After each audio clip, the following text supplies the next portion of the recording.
Halo semuanya, selamat datang kembali di channel aku Ajeng Septin. Baik, di video kali ini aku mau sharing gimana sih cara penulisan surat lamaran untuk PPPK tahun 2024, baik untuk formasi guru, teknis maupun tenaga kesehatan. Oke, langsung saja simak penjelasannya berikut ini. Perlu diketahui ya teman-teman bahwasanya untuk format surat lamaran itu setiap instansi bisa beda. Maka dari itu teman-teman harus mengetahuinya langsung dari web instansi. Caranya silahkan masuk ke web SSCASN, kemudian di dashboard utama silahkan scroll ke bawah. Di sini silahkan masukkan jenjang pendidikan, program studi, instansi, dan juga jenis pengadaan, yaitu sesuai dengan jenis pengadaan yang akan teman-teman lamar. Misalnya PPPK guru atau PPPK nakes atau PPPK teknis. Kemudian ini khusus untuk guru, teman-teman hanya cukup mengisikan nama instansinya aja dan juga jenis pengadaannya.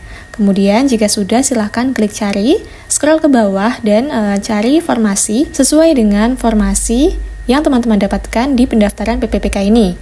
Kemudian jika sudah, klik lihat di sini, nanti akan masuk ke web informasi terkait formasi tersebut. Silahkan scroll ke bawah dan cari website instansinya.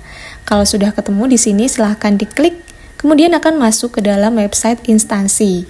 Nah, di website instansi ini silahkan cari pengumuman tentang PPPK, kemudian diklik dan cari yang ada tulisannya surat lamaran. Jika sudah, perlu diperhatikan juga apakah untuk surat lamaran ini diketik atau tulis tangan. Caranya itu kembali ke web SSCASN bagian informasi, scroll ke bawah, yaitu di bagian persyaratan administrasi.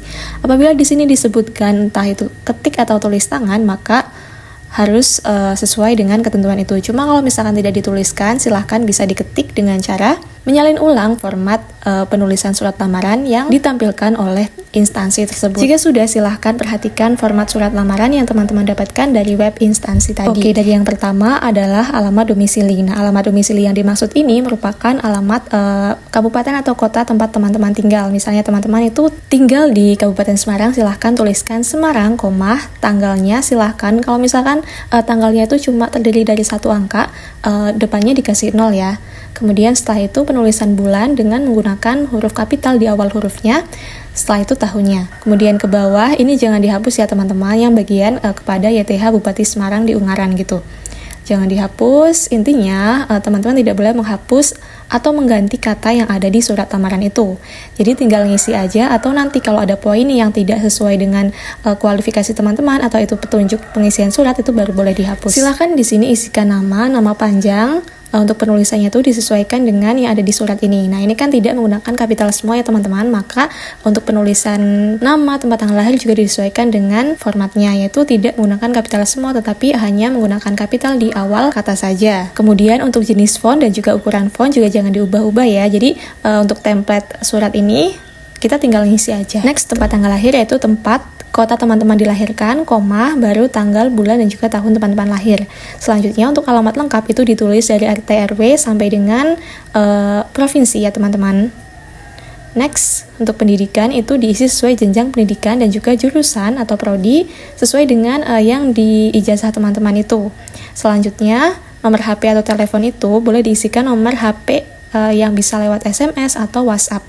Intinya yang bisa dihubungi dan aktif selama pendaftaran ini.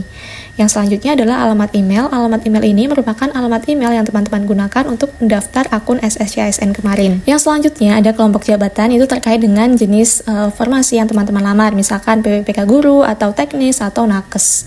Untuk jabatannya itu disesuaikan dengan yang ada di web SSCASN ini terkait dengan formasinya. Kemudian untuk kualifikasi pendidikan juga yang sesuai dengan ijazah teman-teman atau kualifikasi yang disebutkan di formasi tersebut.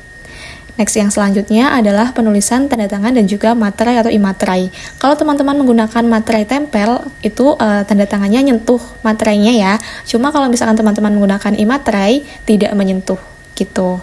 Kemudian di sini dikasih nama lengkap tanpa adanya gelar ya teman-teman. Yang selanjutnya adalah hal-hal yang perlu dihapus ini terkait dengan petunjuk penulisan surat. Contohnya ini bisa dihapus. Kemudian yang lampiran juga bisa dihapus. Intinya petunjuk surat, kemudian yang tidak sesuai dengan kualifikasi teman-teman itu bisa dihapus. Tapi selain itu tidak boleh mengubah dan menambahkan apa yang ada di format surat lamaran itu. Kemudian perlu ditekankan juga bahwasanya surat lamaran ini setiap instansi itu memiliki format yang kadang berbeda ya teman-teman. Maka dari itu silahkan cari seperti tadi yang udah aku sampaikan, yaitu di web SSCASN bagian lihat di web instansi. Silahkan dicari, disesuaikan dengan format instansi dari formasi atau jabatan yang teman-teman lamar, gitu ya. Diisinya hati-hati karena pengalaman dari pendaftar CPNS kemarin yang tahun ini itu banyak sekali yang salah atau tidak memenuhi syarat akibat kurang teliti di bagian surat lamaran ini. Oke, sekian informasi yang dapat aku sampaikan di video kali ini. Semoga bermanfaat dan sampai jumpa di videoku yang selanjutnya.